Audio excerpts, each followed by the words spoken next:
Hi all welcome back once again. കുറച്ച് നാളുകൾക്ക് മുമ്പ് ഇറ്റലിയിലെ കേരർ മേഖലയിലെ വേക്കൻസികളെ കുറിച്ചുള്ള ഒരു വീഡിയോ ഞാൻ ചെയ്തിരുന്നു. 2025ഓടെ ഏകദേശം 2 ലക്ഷത്തിലേറെ വർക്കേഴ്സിനെയാണ് ഈ ഒരു ഫീൽഡിലേക്ക് മാത്രമായിട്ട് ആവശ്യമായിട്ടുള്ളതായിരുന്നു ഞാൻ പറഞ്ഞിരുന്നത്. കെയർ ടേക്കേഴ്സിന്, അത് കെയർ ഹോമുകളിലേക്കും വീടുകളിലേക്കും അതുപോലെ തന്നെ നഴ്സുമാർക്കും ഇറ്റലിയിൽ ഒരുപാട് വേക്കൻസികൾ ഇപ്പോൾ തുറന്നിട്ടുണ്ട്. ഇതിന്റെ ഭാഗമായി 2025 ഫ്ലൂസ് വിസയിൽ ഏകദേശം 10,000 ഒഴിവുകൾ കെയർ ടേക്കേഴ്സിനായിട്ട്, ഡൊമസ്റ്റിക് വർക്കേഴ്സിനായിട്ട് മാത്രം ആഡ് ചെയ്തിട്ടുണ്ടായിരുന്നു. അതിനെക്കുറിച്ചുള്ള ഒരു വീഡിയോ നമ്മൾ ചെയ്തിട്ടുണ്ടായിരുന്നു. അത് ഡൊമസ്റ്റിക് വർക്കേഴ്സിന് വേണ്ടിയുള്ള വിസകളായിരുന്നു. എന്നാൽ ഇപ്പോൾ ഗവൺമെന്റ് നഴ്സുമാർക്ക് വേണ്ടി മാത്രമായിട്ടുള്ള വേക്കൻസികൾ ഒഫീഷ്യലി അനൗൺസ് ചെയ്തിട്ടുണ്ട്.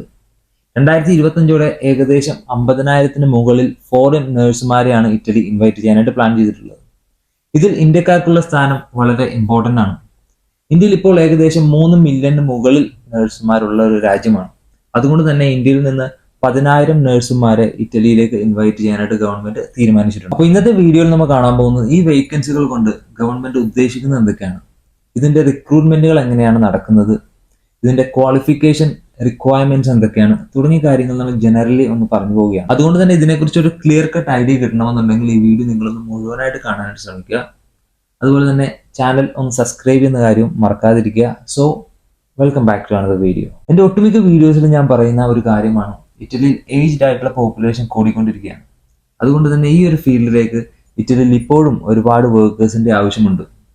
എന്നാൽ മറ്റ് പല യൂറോപ്യൻ രാജ്യങ്ങളെ അപേക്ഷിച്ച് ഇറ്റലിയിൽ ഈ നഴ്സുമാർക്കും അതുപോലെ തന്നെ മറ്റു പല ജോലിക്കാർക്കും കൊടുക്കുന്ന സാലറി എന്ന് പറയുന്നത് വളരെ വളരെ ലോ ആണ്.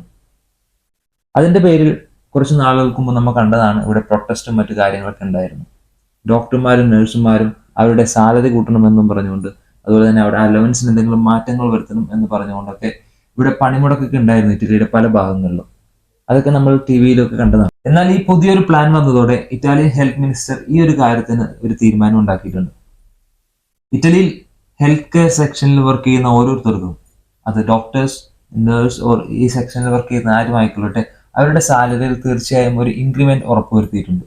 അതുപോലെ തന്നെ ഒരു സ്പെസിഫിറ്റി അലവൻസും അവർക്കുണ്ടാവും. അതുകൊണ്ട് തന്നെ ഇറ്റലിയിലേക്ക് വരാനിരിക്കുന്ന ഓരോരുത്തർക്കും ഒരു ഗുഡ് ന്യൂസ് എന്ന് വേണം നമുക്ക് പറയാം. ഇത്തവണ നഴ്സുമാർക്കുള്ള സാലറിയിൽ വലിയ മാറ്റങ്ങൾ തന്നെ ഗവൺമെന്റ് വരുത്തുന്നുണ്ട്. ഇനി അടുത്തതായി ഇതിന്റെ റിക്രൂട്ട്മെന്റ് എങ്ങനെയാണ് നടക്കുന്നത് നമുക്ക് നോക്കാം. ഇറ്റലി ഹെൽത്ത് കെയർ സെക്ഷനിലെ ഡിമാൻഡ് കൂടിക്കൊണ്ടിരിക്കുകയാണ്. അതേസമയം ഇവിടെയുള്ള പ്രൊഫഷണൽസിന്റെ എണ്ണം കുറഞ്ഞുകൊണ്ടു. സ്വാഭാവികമായിട്ടും അവർക്ക് ഫോറിൻ ക്വാളിഫൈഡ് പ്രൊഫഷണൽസിന്റെ ആവശ്യം കൂടിക്കൊണ്ടിരിക്കുകയാണ്. ഈ ഒരു സമയത്ത് മൾട്ടി ഇയർ പ്ലാൻ വെച്ച് റീജിയണൽ ബേസിൽ അല്ലെങ്കിൽ ഒരു പ്രോവിൻസ് ബേസിൽ റിക്രൂട്ട്മെന്റ് നടത്താനാണ് ഗവൺമെന്റ് തീരുമാനിച്ചിരിക്കുന്നത്. അതായത് ഓരോ പ്രൊവിൻസിനും или ഓരോ റീജിയനും ഇത്ര വേക്കൻസികൾ എന്ന തിരക്കിൽ ഹോസ്പിറ്റലുകളിലേക്കും മറ്റ് കെയർ സെക്ടറിലേക്കും ആൾക്കാരെ ഡയറക്റ്റ് റിക്രൂട്ട് ചെയ്യാൻ വേണ്ടിയിട്ടാണ് ഗവൺമെന്റ് പ്ലാൻ ചെയ്തിട്ടുള്ളത്. അടുത്തത് ഇതിന്റെ ക്വാളിഫിക്കേഷനും റിക്വയർമെന്റ്സും എന്തൊക്കെയാണെന്നൊക്കെ നമുക്ക് നോക്കാം. ഒരു ഫോറിനേഴ്സിന് ഇറ്റലിയിൽ നേഴ്സായി വർക്ക് ചെയ്യണമെന്നുണ്ടെങ്കിൽ ഇറ്റാലിയൻ മിനിസ്ട്രി ഓഫ് ഹെൽത്തിൽ രജിസ്റ്റർ ചെയ്തിട്ട് അവരുടെ നഴ്സിംഗ് ഡിഗ്രി ഇവിടെ അപ്രൂവ് ആണെന്ന് ടെസ്റ്റ് ചെയ്യണം. ഇന്ത്യക്കാർക്ക് അതിന്റെ ആവശ്യമുള്ളതായിട്ട് പറഞ്ഞിട്ടില്ല. കാരണം ഇന്ത്യയിലെ നഴ്സിംഗ് ഡിഗ്രി ഇറ്റലി റെക്കഗ്നൈസ്ഡ് ആണ്, ഇവിടെ അപ്രൂവ്ഡ് ആണ്. രണ്ടാമത്തെ സ്റ്റെപ്പ് എന്ന് പറയുന്നത്, നമ്മൾ ഏത് റീജിയൻ ആണോ നമ്മൾ ചൂസ് ചെയ്യുന്നത് അല്ലെങ്കിൽ ഏത് പ്രൊവിൻസ് ആണോ നമ്മൾ ചൂസ് ചെയ്യുന്നത്, അവരുടെ OPA സെന്റേഴ്സുമായി നമ്മൾ ബന്ധപ്പെടണം. എന്ന് വെച്ചിട്ടുണ്ടെങ്കിൽ ഓർഡേഴ്സ് ഓഫ് നഴ്സിംഗ് പ്രൊഫഷണൽസ്, ആ റീജിയനിലെ OPA സെന്റേഴ്സുമായി ബന്ധപ്പെട്ടിട്ട് നമ്മുടെ ലാംഗ്വേജിന്റെ പ്രൊഫിഷ്യൻസി നമ്മൾ ടെസ്റ്റ് ചെയ്യണം. ചുരുക്കി പറയുകയാണെന്നുണ്ടെങ്കിൽ നമുക്ക് ഇറ്റാലിയൻ ലാംഗ്വേജ് അറിഞ്ഞിരിക്കണം. വേറൊരു കാര്യം, ഇവിടെ എൻറോൾമെന്റ് ചെയ്താൽ മാത്രമേ നമുക്ക് ഇറ്റലിയിൽ നേഴ്സായിട്ട് തുടരാനായിട്ട് പറ്റുകയുള്ളൂ. അതെങ്ങനെയാണെന്ന് നമ്മൾ കാണുന്നതായിരിക്കും. അടുത്തത് ഇതിന്റെ ആപ്ലിക്കേഷൻ ആണ്. എങ്ങനെ ഈ ജോലിക്ക് എത്തിപ്പെടാം എന്നാണ് എല്ലാവരും ചിന്തിക്കുന്ന ഒരു കാര്യം വേക്കൻസികൾ ഒഫീഷ്യലി അനൗൺസ് ചെയ്തെങ്കിലും ഇതിന്റെ ആപ്ലിക്കേഷൻ എന്നാണ് സ്റ്റാർട്ട് ചെയ്യുക എന്നുള്ള കാര്യത്തെ പറ്റിയുള്ള ഒരു സ്പെസിഫിക് ഡേറ്റ് ഇതുവരെ അനൗൺസ് ചെയ്തിട്ടില്ല.